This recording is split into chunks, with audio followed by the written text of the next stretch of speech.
दोस्तों, जब भी हम लोग मानव इतिहास और इवोल्यूशन के बारे में पढ़ते हैं तो हमारे दिमाग में बहुत सारे सवाल पनपने लगते हैं।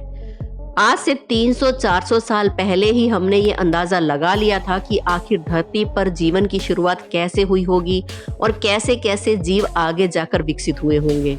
क्या आपके दिमाग में भी कभी ये बात आती है कि आखिर आज से करोड़ों साल पहले एग्जिस्ट करने वाले जानवरों की हाइट इतनी बड़ी क्यों हुआ करती थी और उनके मुकाबले आज के जानवर सामान्यतः छोटे क्यों हुआ करते हैं? आज की वीडियो में हम इसी पर बात करेंगे कि हमारे पूर्वज जो कि मांसाहारी जीवन जिया करते थे और दूसरे जानवरों को मार कर खाते थे, आखिर उन्हें ऐसी क्या जरूरत पड़ी कि उन्हें शाकाहारी जीवन में आना पड़ा। अब ये बात हमारे दिमाग में आना तो बहुत ही जायज है, क्योंकि इतना तो हम भी जानते हैं कि अगर हमारे पास किसी तरह के रिसोर्सेज का भंडार हो तो हम किसी भी नई टेक्नोलॉजी को आमतौर पर डेवलप नहीं करते हैं। और हम ये भी जानते हैं कि दुनिया में मांसाहारी जीवन जीने के लिए खाने का अंबार लगा हुआ था। फिर आखिर ऐसी कौन सी घटना घटी जिसके चलते हमारे पूर्वजों को अचानक से शाकाहारी भोजन की तरफ स्विच करना पड़ा। आज के वीडियो में हम आपको उन सभी अनसुने अनकहे सवालों के जवाब देने वाले हैं जिनके बारे में शायद आपने कभी भले ही ना सोचा हो, पर उनके जवाब आपकी सोच को बदल देंगे। तो आइए वीडियो शुरू करते हैं। वीडियो शुरू करने से पहले दोस्तों हमारे चैनल अनोखी दुनिया को सब्सक्राइब कर लें और बेल आइकन को जरूर दबा लें। आज से लगभग 300 साल पहले धरती पर जब डायनासोर हुआ करते थे, उससे भी पहले ट्रिलोबाइट्स का राज हुआ करता था। उनके बारे में बेसिकली आप ये समझ लीजिए कि वो हजारों साल पुराने हमारे पूर्वज हैं, जिन्हें आप बड़े बड़े जानवरों की उपाधि पाने वाले सबसे पहले ऑर्गेनिज्म के नाम से जान सकते हैं। ट्रिलोबाइट के प्रकट होने से पहले आमतौर पर जीव सिर्फ 1.5 से 2 फीट तक का ही हुआ करता था, लेकिन उनकी उत्पत्ति के बाद धरती पर 3 से 3.5 फीट के जानवर भी होने लगे, जिसे आप सीधे सीधे ये कह सकते हैं कि ये वो दौर था जब जानवरों के आकार में वृद्धि होनी शुरू हो गई थी। इसके बाद धरती पर जीवन के विकास में जो लहर दौड़ी तो फिर उसने कभी पीछे मुड़कर नहीं देखा।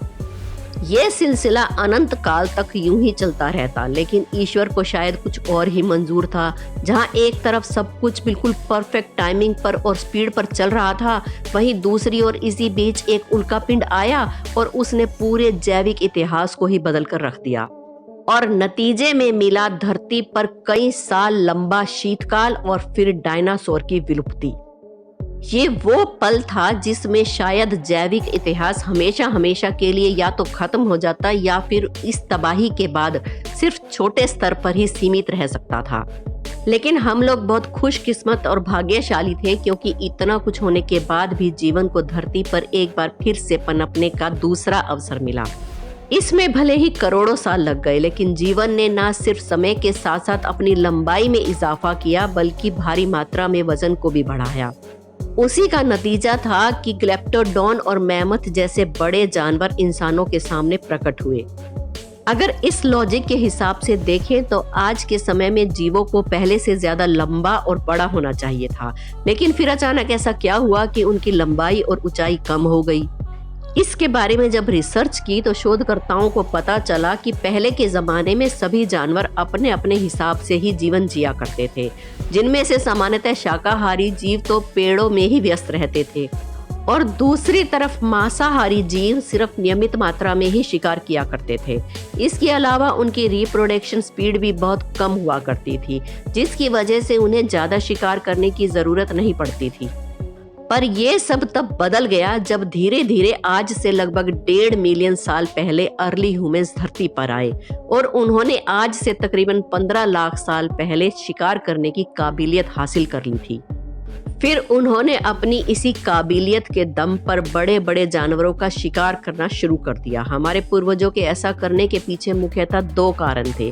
पहला तो ये कि उनके पास ऐसी तकनीकें थी और ऐसे हथियार थे जिसकी मदद से वो बड़े बड़े जानवरों को मार सकते थे, और दूसरा ये कि किसी एक जानवर को मारने या फिर छोटे छोटे कई जानवरों को मारने से अच्छा है कि एक बड़े जानवर का शिकार किया जाए, जिससे ना सिर्फ हमारे पूर्वजों की एनर्जी बची बल्कि उन्हें बाकी जीवन की क्रियाओं के लिए भी समय मिल गया।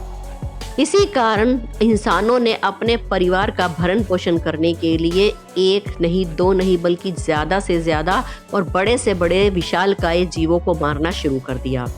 हमारे पूर्वजों ने इतनी तेजी से जानवरों को मारना शुरू किया कि धरती पर धीरे धीरे उनकी जनसंख्या कम होने लगी और एक वक्त ऐसा आया कि धरती पर जानवर विलुप्त होने शुरू हो गए। यही कारण था कि ज्यादा से ज्यादा जीव आज से तकरीबन 1.5 मिलियन साल पहले ही खत्म हो चुके हैं। जब विशालकाय जानवरों की संख्या कम होने लगी तो जाहिर सी बात है कि एक वक्त ऐसा आया जब इंसानों को अपना पेट काटने की आवश्यकता पड़ी, यानी कि उनके डेली न्यूट्रिशन में कमी आने लगी। पोषण में कमी का ये असर इंसानों के अलावा जानवरों में भी देखने को मिला और ये भी एक मुख्य कारण था कि धीरे धीरे विशालकाय जानवर छोटे आकार में बदलने लगे। उदाहरण के लिए जैसे कि शेरों के लिए अनुमान लगाया जाता है कि वो पहले के जमाने में 2 से 3 फीट तक ज्यादा लंबे हुआ करते थे, लेकिन शायद पोषण की कमी होने के कारण धीरे धीरे पीढ़ी दर पीढ़ी उनका आकार कम होता गया और फिर एक समय ऐसा आया कि वो जैसे अब दिखते हैं उस आकार के हो गए। हालांकि इंसानों को भी इसमें काफी संघर्ष करना पड़ा। एक वक्त ऐसा आया जब उनके आसपास के जीव लगभग खत्म हो गए थे। ये एक ऐसा दौर था कि उस समय पूरी मानव सभ्यता भूखमरी के कारण शायद खत्म हो जाती, लेकिन कहा जाता है कि आवश्यकता आविष्कार की जननी होती है और इंसानों के साथ भी ऐसा ही हुआ। जब हमारे पूर्वजों ने देखा कि सिर्फ दूसरे जानवरों का मांस खाकर या फिर उन पर जीवन यापन करना संभव नहीं है, तो फिर मजबूरी में ही सही उन्होंने एक ऐसा शांति प्रिय तरीका खोज निकाला जिसके कारण आज दुनिया भर में लाखों किसान मौजूद हैं। शिकार करने के उसी अल्टरनेटिव का नाम है फार्मिंग। जब हमारे पूर्वजों के पास खाने की बहुत ज्यादा कमी हो गई तो उनके पास किसी नए भोजन को खोजने के अलावा और कोई चारा नहीं बचा था। मजबूरी में जब उन्होंने शुरुआत में पेड़ पौधों की ओर रुख किया तो शुरुआत में उन्होंने जंगलों में पहले से ही उगे हुए फलों को खाया, पर जब उन्हें इस बात का एहसास हुआ कि वो इसे अपना परमानेंट खाना बना सकते हैं तो उन्होंने अपने दिमाग का सदुपयोग किया और खेती की प्रथा शुरू हो गई। धीरे धीरे ज्यादा से ज्यादा लोग शाकाहारी हो गए और वो खेती की ओर अपना रुख मोड़ने लगे। धीरे धीरे इंसानों में भी 2 तरह के इंसान विभाजित हो गए, एक तो जो शुद्ध शाकाहारी थे और पेड़ों पर ही निर्भर थे और दूसरे मांसाहारी। इसके अलावा खेती ही एक ऐसा इकलौता माध्यम था जिसने इंसानों को जानवरों की जरूरत से रूबरू कराया, क्योंकि इंसानों ने जब खेती करना शुरू किया तभी उन्हें इस चीज का एहसास हुआ कि कुत्ते और गाय के बिना खेती संभव नहीं है। बस ऐसे ही धीरे धीरे कुछ बदलाव आते गए और देखते ही देखते खेती दुनिया के हर कोने में की जाने लगी। कौन सोच सकता था कि आपदाएं इंसानों के लिए खाने के नए अवसर को जन्म देंगी। बस इसी तरह ही जन्म हुआ इंसानों के आधुनिक युग का।